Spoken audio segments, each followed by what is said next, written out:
Hello, I'm Charlene Chen from Digitimes Asia. Today, we'll be talking about Taiwan's currency surging to a 2-year high. Taiwan's export-driven economy is entering turbulent waters as the new Taiwan dollar surges sharply against the US dollar, posing significant challenges to the profitability and competitiveness of local industries. With over 60% of Taiwan's GDP tied to external trade, the currency's appreciation is reverberating across sectors, from semiconductors to display panels and industrial PCs. The most immediate fallout of the stronger NT dollar is the erosion of corporate earnings. TSMC estimates that a 1% appreciation of the NT dollar against the US dollar would reduce its operating margin by 0.4 percentage points. For Taiwan's broader electronic supply chain, excluding semiconductors, each 1% gain in the local currency trims operating margins by approximately 0.2%. Panel makers, such as those in the display sector, are also feeling the sting. BenQ Materials has noted pressure on gross margins as the NT dollar strengthens. The memory industry, largely US dollar denominated, is particularly exposed.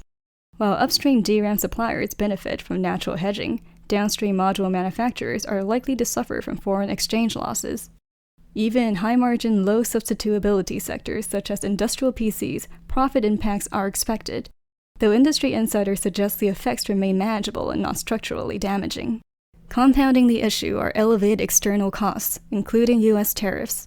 Industry insiders estimate the NT dollar's appreciation is amplifying cost burdens by at least 15%. Pricing adjustments remain difficult, as many companies cannot easily pass on exchange rate fluctuations to overseas clients.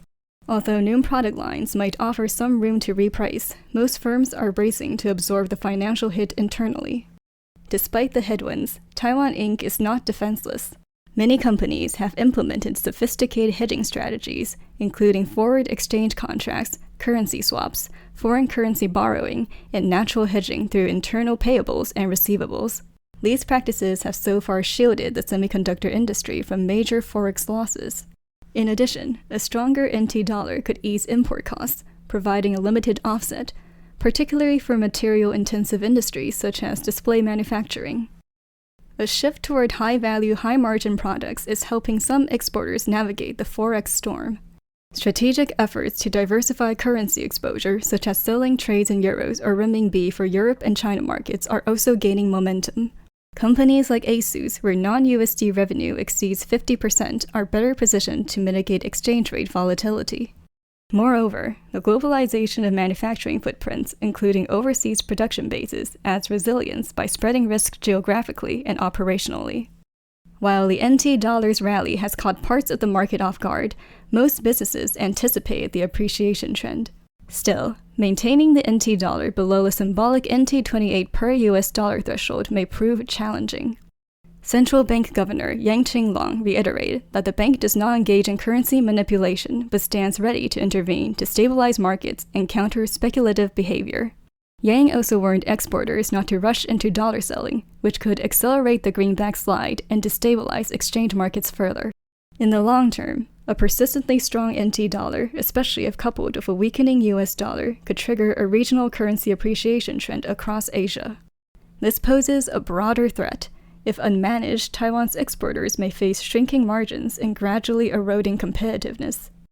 For now, Taiwan's export sectors are walking a tightrope, managing rising costs, protecting margins, and rebalancing global exposure.